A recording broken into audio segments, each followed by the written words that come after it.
सांगते, पण ही आदिमाया आदिशक्ती तुमचीच बायको आहे याचा तुम्हाला विसर पडतोय.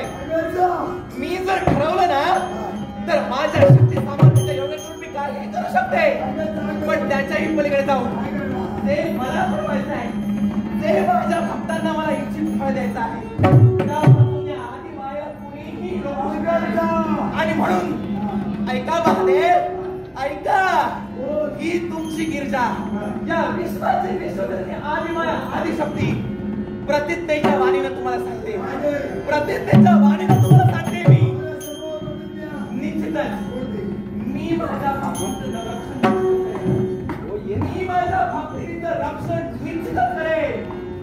येणाऱ्या कालावधीत तिच्या माती जे संकट आहे त्या संकटाचं निवारण मी आदिमाया शक्ती करेन. आणि जोपर्यंत